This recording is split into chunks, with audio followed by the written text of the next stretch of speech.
చాలా మంది నా దగ్గర వచ్చి ఒక క్వశ్చన్ అడుగుతారనమాట.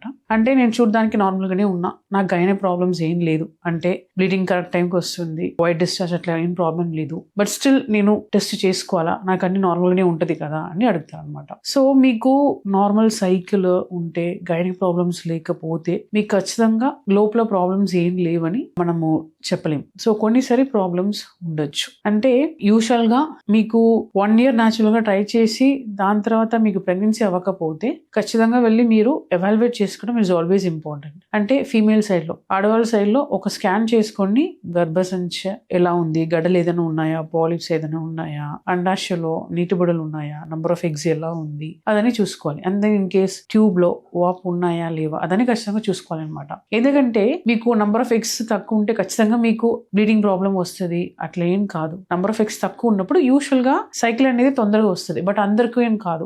కొందరికి నార్మల్ గా కూడా సైకిల్ రావచ్చు. ఈవెన్ నీటి బుడుగుల ప్రాబ్లం ఉన్నప్పుడు కూడా నార్మల్ గా న్యాచురల్ కూడా సైకిల్ రావచ్చు. ఎవ్రీ 30 day రెగ్యులర్ సైకిల్ ఉండొచ్చు. సో అప్పుడు మీకు రెగ్యులర్ సైకిల్ ఉంది కదా, ఏం ప్రాబ్లం లేదని అనుకోకూడదు. ఇన్ కేస్ ట్యూబ్ లో వాపు ఉంది, ఏదైనా ఇన్ఫెక్షన్ ఉంది, లైక్ గర్భసంచిలో ఏదైనా గడ్డలు ఉన్నాయి, అంటే ఫైబ్రాయిడ్ ఉంటే అందరికీ సిమ్టమ్స్ ఉండవు, కొందరికి మాత్రమే సిమ్టమ్స్ ఉంటుంది. అంటే బ్లీడింగ్ ఎక్కువ రావడం, పెయిన్ అట్లా ఉంటుంది అనమాట. చాలా మందికి సిమ్టమ్స్ ఏ ఉండవు. అట్లా మీరు ఖచ్చితంగా వెళ్ళి దగ్గర ఉన్న ఫర్టిలిటీ సెంటర్ లో, లైక్ ఒక ఫర్టిలిటీ సెంటర్ లో మీరు వెళ్ళి ఎవాల్యుయేట్ చేసుకోవడం it's always good. And then even males కూడా ఇట్ అప్లైస్ సేమ్. అంటే నాకు స్మోకింగ్, ఆల్కహాల్ లేదు, I have a healthy lifestyle, I have a normal weight, but still నేను సెమెన్ అనాలిసిస్ చేసుకోవాలంటే ఖచ్చితంగా చేసుకోవాలి. మీ సెమెన్ అనాలిసిస్ చేసుకున్నాక మనకు ఒక ఐడియా వస్తుంది, ఏదైనా ప్రాబ్లం ఉన్నాయా అనేది ఐడియా వస్తుంది. So even though you look normal, మీకు లోపల ప్రాబ్లం ఉంటుందా లేదా అనేది మనం ఎవాల్యుయేట్ చేశాక మాత్రమే తెలుస్తుంది. సో ఖచ్చితంగా నీడ్ ఉంటే మీరు ఎవాల్యుయేట్ చేసుకోండి. అండ్ దెన్ అవసరం ఉంటే as per your fertility doctor advice ప్రకారం యూ మూవ్ ఫార్వర్డ్.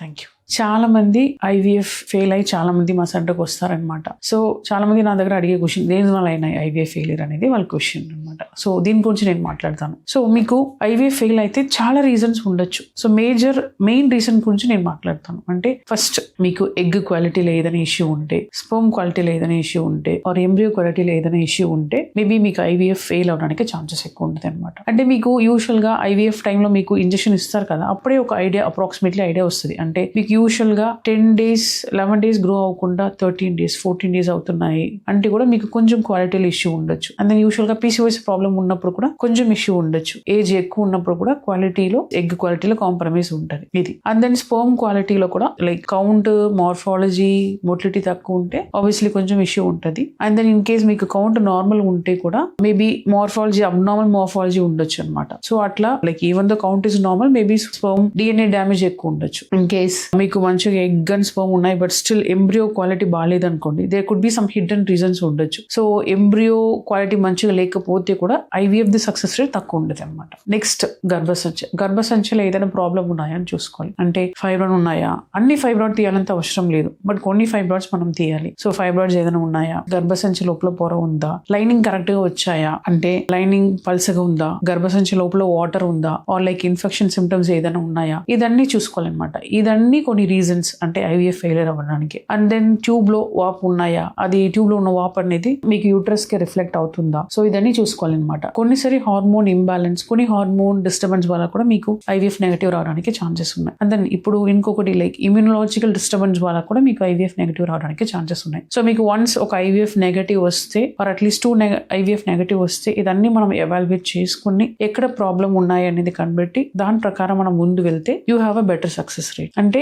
100% ఎవరు ఐవీఎఫ్ కి 100% సక్సెస్ రేట్ అని చెప్పలేమండి. ఎందుకంటే world wide the success rate అనేది 45 to 50% అనమాట. బట్ ఇట్ వేరీస్ ఫ్రమ్ ఒక్క సెంటర్ నుంచి ఇంకొక సెంటర్ వేరీ అవుతుంది. అంటే మంచి ఐవీఎఫ్ ల్యాబ్ ఉంటే మీకు సక్సెస్ రేట్ ఆల్మోస్ట్ 75%, 80% కూడా రావచ్చు. So we can say 100%, it is like maximum 75%, 80% if you have a good IVF lab. So ఉన్న రీజన్స్ ని చూసుకుని దాని పరంగా ముందు వెళ్తే we will get a better result, not 100% result but better result. So ఇదే నేను మాట్లాడాలని అనుకున్నాను. I think I have cleared a few doubts also. ఇంకా ఏదైనా మీకు డౌట్ ఉంటే కమెంట్ బాక్స్ లో పెట్టండి. Will try to answer your questions are like try to approaches మీ ఓల్డ్ రికార్డ్స్ చూసుకొని we will suggest you how you have to move forward. And then ఏదైనా reason కనిపిస్తే మేము చెప్తాం. Thank you.